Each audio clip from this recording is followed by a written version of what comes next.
Hello everyone, welcome to my YouTube channel. तो आज का हमारा टॉपिक है हिंदी पेडागोजी का फुल रिवीजन। यानी जो भी आपके महत्वपूर्ण टॉपिक हैं उनको आज हम थोड़ा थोड़ा डिटेल में पढ़ेंगे। फुल रिवीजन आपका कराया जाएगा। अगर आपने हिंदी पेडागोजी की क्लासें हमारी नहीं भी देखी है, आपने पहले से तैयारी नहीं भी की है, तो आपकी आज की ये एक ही वीडियो आपके हिंदी पेडागोजी के 15 नंबर पूरे पक्के कराएगी। हम पूरे पेडागोजी के टॉपिक पढ़ेंगे, जो भी इम्पोर्टेंट टॉपिक हैं उनको भी क्लियर करेंगे, साथ ही साथ नेगेटिव पॉजिटिव टैग वर्ड्स भी पढ़ेंगे, कीवर्ड्स भी पढ़ेंगे। तो वीडियो स्किप मत करना, लास्ट तक अवश्य देखना। तो आज मैं आपके लिए हिंदी पेडागोजी के जो महत्वपूर्ण टॉपिक है वो लेके आई हूँ, और यहाँ से आपके प्रश्न, ठीक है, 100% बनते हैं, यानी 100% प्रश्न आपके यहाँ से पूछे जाते हैं। अगर आपने PYQ लगाए हैं तो आपको स्वयं ही पता चल जाएगा। और आज के ये महत्वपूर्ण टॉपिक से आपका रिवीजन भी हो जाएगा कि कहाँ कहाँ से प्रश्न बनते हैं, किस तरीके से प्रश्न आपके पूछे भी जाते हैं। मैं डिटेल में आपको बताऊंगी। ठीक है, वीडियो थोड़ा लंबी हो सकती है, लेकिन ये बहुत महत्वपूर्ण टॉपिक हैं आपके। अगर आप वीडियो को लास्ट तक देखोगे तो आपके यानी 15 जो नंबर पेडागोजी के आते हैं वो आपके अवश्य आएंगे। और बात करें कि आपकी सिर्फ हिंदी में ही नहीं, आपकी जो भी दूसरी भाषा है, चाहे संस्कृत है, चाहे उर्दू है, चाहे इंग्लिश है, उसमें भी ये जो टॉपिक हैं आपके, ये एक अहम भूमिका निभाएंगे। यानी आपकी पेडागोजी दूसरी भाषा की भी यहाँ से पूरी हो जाएगी। संस्कृत भाषा की तो आपकी 100% यही पेडागोजी होती है। ठीक है, तो चलो शुरुआत करते हैं। और CDP के और EVS के महत्वपूर्ण टॉपिक आपको मिल चुके हैं, तो वो वीडियो अगर आपने नहीं देखी है तो उसे भी अवश्य देख लें। देखो, सबसे पहले बात करते हैं कि आपका प्रश्न पूछा जाता है कि भाषा अर्जन। तो भाषा अर्जन की क्षमता कैसी होती है? ये आपकी जन्मजात होती है। ठीक है, तो भाषा अर्जन की क्षमता जन्मजात होती है, और ये आपका एक पॉजिटिव पॉइंट है, तो हमेशा ये आपका सही होगा, इसके साथ आपको जाना है। और भाषा अर्जन की क्षमता ये किससे संबंधित है? तो ये आपके चौमस की। ठीक है, और ये बहुत बार पूछा जाता है आपका प्रश्न। तो भाषा अर्जन क्षमता चौमस की, ठीक है, यानी भाषा अर्जन की क्षमता जन्मजात होती है, ये किसने कहा है? आपके चौमस्की साहब ने कहा है। ठीक है, अब बात करते हैं भाषा अर्जन की। तो भाषा अर्जन आपका सहज होता है, सरल होता है, स्वाभाविक होता है। यानी बच्चा है तो बच्चा भाषा का अर्जन सहज ही कर लेता है, सरल रूप से कर लेता है, स्वाभाविक होता है भाषा को सीखना। ठीक है, और समृद्ध परिवेश। ठीक है, भाषा अर्जन के लिए समृद्ध परिवेश की जरूरत होती है, तो समृद्ध परिवेश के साथ आपको जाना है। भाषा अर्जन बच्चा अपने समाज से करता है, परिवार से करता है, विद्यालय से होता है, और बाल साहित्य भी इसमें अहम भूमिका निभाता है। तो यानी अर्जन से आपका प्रश्न बन जाए तो ये सारी चीजें आपकी पॉजिटिव होती हैं, आपको हमेशा इन्हीं के साथ जाना है। देखो, मैं ज़्यादा डिटेल में नहीं पढ़ाऊंगी, लेकिन जो भी आपने पढ़ा है तो इस सारी चीज़ों से आपका क्लियर होता जाएगा। और चैनल को सब्सक्राइब भी कर लें, क्योंकि ऐसी ही वीडियो डेली आपको चैनल पर मिलती रहती है। अब देखो, बात कौशलों की करते हैं, और भाषा कौशलों से भी प्रश्न आपके अवश्य पूछे जाते हैं। तो भाषा कौशलों में सुनना, बोलना, पढ़ना और लिखना, ये 4 कौशल होते हैं। ठीक है, और एनसीएफ 2005 में ये आपके बताए गए हैं। ठीक है, इनकी चर्चा की गई है। और ये आपको इस तरीके से भी पूछ लिए जा सकते हैं, जैसे सुनना को श्रवण, बोलना वाचन, पढ़ना पठन, और लिखना लेखन, इस तरीके से आपके। तो और इनकी यानी ये क्रम भी है। ठीक है, सुनना, बोलना, पढ़ना और लिखना, LSRW।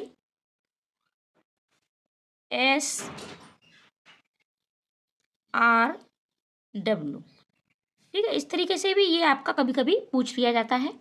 अब बात करते हैं, यानी प्रश्न आपका बनता है कि पढ़ना बच्चे को किस तरीके से आपको सिखाना है। ठीक है, यानी पढ़ने की क्या भूमिका है? तो पढ़ना कैसा है होना चाहिए आपका? बच्चा को पढ़ना आपको अर्थ के साथ सिखाना है, समझ के साथ। ठीक है, अर्थ के साथ और समझ के साथ। यानी बच्चा जो भी पढ़े तो उसे उसका पूर्ण अर्थ पता होना चाहिए, भाव पता होना चाहिए। ठीक है, तो पढ़ना कैसा होना चाहिए? अर्थ के साथ होना चाहिए। प्रश्न बनता है आपका संज्ञान और भाषा में संबंध। तो संज्ञान और भाषा में आपका महत्वपूर्ण संबंध होता है, तो प्रश्न आपका यहाँ से भी बनता है। अब बात करते हैं अधगम अक्षमताओं की। तो अधगम अक्षमताओं से प्रश्न आपके CDP में भी पूछे जाते हैं, और इसके साथ साथ आपके मैथ में भी बनते हैं, और मैथ के साथ आपके ये भाषा में भी ये प्रश्न आपके पूछे जाते हैं। तो अधगम अक्षमताओं से प्रश्न पूछ लिए जाते हैं, और कभी कभी ये प्रश्न आपके इस तरीके से पूछे जाते हैं कि आपको समझ में नहीं आते, तब आपको, ठीक है, तो इनकी थोड़ी इंग्लिश भी पढ़नी है। जैसे आपका पूछ लिया जाता है पठन वैफल्य, इस तरीके से पूछ लिया जाता है। तो ये क्या है, पठन वैफल्य, यानी ये पढ़ने से संबंधित है। ठीक है, तो ये पठन आपको अवश्य पता होना चाहिए। अभी ऊपर हमने बताया था श्रवण, वाचन, पठन, लेखन, तो इस तरीके से। और वैफल्य का अर्थ होता है यानी जैसे आपकी डिसलेक्सिया, तो इसका यानी पठन वैफल्य, इस तरीके से पूछे जाते हैं। तो अधिगम अक्षमताएं आपको अवश्य पता होने चाहिए।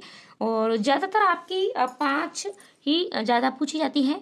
एक आपकी डिस्ग्राफिया है, डिसलेक्सिया है, डिस्कैलकुलिया है, अफेजिया है ये। और इस पर वीडियो भी आपने को दी जा चुकी है, लेकिन अब आपके पास इतना समय नहीं है। आशा करती हूँ ये सारी चीज़ें आपने अवश्य पढ़ ली होंगी, और दोनों ही भाषाओं में। ठीक है, चाहे बात आपकी हिंदी की हो रही हो, चाहे बात आपकी संस्कृत की हो रही हो। ठीक है, और अंग्रेजी में भी यही से आपकी ये पेडागोजी यानी अधिगम अक्षमताओं से प्रश्न आपके अवश्य पूछे जाते हैं। अब बात करते हैं त्रुटियां। तो त्रुटियां यानी बच्चा भाषा सीखने में त्रुटियां करता है। ठीक है, अब त्रुटियां क्या है, त्रुटियां अधिगम का हिस्सा है, हिस्सा होती हैं। देखो जब हम भी भाषा सीखते हैं, ठीक है, चाहे लिखना हो, बोलना हो, पढ़ना हो, तो यहाँ त्रुटियां सभी से होती हैं। तो त्रुटियां अधिगम का हिस्सा है, तो ये भी, ठीक है, आपको याद रखना है। अब बात करते हैं बहुभाषिकता की। तो बहुभाषिकता यानी देखो भाषा सीखने में बहुभाषिकता, भाषा सीखने में यानी एक आपकी बहुभाषी कक्षा हो सकती है, आपकी कक्षा में बहुभाषी बच्चे हो सकते हैं। तो बहुभाषिकता क्या है, बहुभाषिकता एक संसाधन है, ठीक है, उपयोगी है, ये बाधा बिल्कुल भी नहीं है। यानी बच्चे बहुभाषी कक्षा में बच्चे दूसरी भाषा, ठीक है, अपनी मातृभाषा के साथ साथ, मातृभाषा के साथ साथ दूसरी भाषा सहज और सरल तरीके से सीख लेते हैं, प्रत्यक्ष रूप से सीख लेते हैं। ठीक है, क्योंकि यहाँ उन्हें क्या मिलता है, समृद्ध परिवेश मिलता है। ठीक है, यानी बहुभाषी कक्षा में। एक प्रश्न आपका अभी 2024 में ही पूछा गया था, और ये प्रश्न आपका पूछा भी जाता है कि एक बच्ची है जो यानी ये जो आपकी चंद्रबिंदी है, तो आँखें, पाँचों दोनों इस तरीके से लिखती है, तो क्या वो भाषा का मतलब प्रयोग नहीं जानती या फिर उसे पता नहीं है? तो ये सभी गलत होंगे। तो इसमें आपका सही होता है, आपका सही क्या होगा कि अति सामान्यीकरण है, यानी वो भाषा का अति सामान्यीकरण कर रही है कि, ठीक है, तो इस तरीके से। और इसके साथ साथ क्या होता है कि बच्चे की जो भाषा होती है, तो उस पर क्षेत्रीय भाषा का प्रभाव बहुत ज़्यादा पड़ता है। बच्चे कभी कभी सड़क को सड़क बोलते हैं, तो बहुत से शब्द ऐसे होते हैं कि जिनको बच्चे अपनी क्षेत्रीय भाषा के अनुसार बोलते हैं। तो देखो क्षेत्रीय भाषा का प्रभाव बच्चे की भाषा पर अवश्य पड़ता है, और ये भी एक नॉर्मल चीज़ है, और प्रश्न आपके यहाँ से भी बनते हैं। अब बात करते हैं, आपका आकलन से पूछा जाता है। ठीक है, तो आकलन आपको हमेशा पोर्टफोलियो के साथ ही जाना है। ठीक है, और बच्चे की भाषा का आकलन आप सबसे महत्वपूर्ण क्या तरीके से कर सकते हो, तो घटना का वर्णन। ठीक है, आप किसी घटना का वर्णन चाहे लिखवा सकते हो। अगर आप मौखिक आकलन करना चाहते हो, तो बच्चे से अभिव्यक्ति करवा सकते हो, किसी घटना का वर्णन करवा सकते हो, ठीक है, बोल के। तो यानी भाषा आकलन में घटना वर्णन सबसे महत्वपूर्ण कारण होता है, यानी सबसे महत्वपूर्ण है। ठीक है, ये सबसे। अब बात करते हैं वाइगोत्स्की से भी प्रश्न आपका भाषा में पूछा जाता है। तो वाइगोत्स्की ने कहा है कि पहले भाषा और बाद में विचार आता है। ठीक है, और जीन पियाजे और समाज की अहम भूमिका बताई है इन्होंने। जीन पियाजे कहते हैं कि पहले विचार आता है, बाद में भाषा, यानी पहले बच्चा सोचता है तो उसके दिमाग में पहले विचार आता है, फिर बाद में भाषा। और वाइगोत्स्की कहते हैं कि पहले भाषा और फिर बाद में विचार। और वाइगोत्स्की इसे यानी निज वाक आपसे पूछ लिया जाता है कभी कभी, निज भाषण, तो ये वाइगोत्स्की से संबंधित है। और वाइगोत्स्की से क्या कहते हैं, जैसे प्रश्न आपका पूछ लिया जाता है कि एक बालिका या एक बालक अपने आप से बातें करता है, ठीक है, तो अपने आप से पढ़ते समय, तो ये वाइगोत्स्की के अनुसार तो ये निज वाक या निज भाषा है। और जीन पियाजे के अनुसार अहम केंद्रित भाषा, ठीक है, अहम केंद्रित वार्ता या अहम केंद्रित भाषा। अब देखो पुस्तकों की भूमिका से भी प्रश्न आपका बनता है।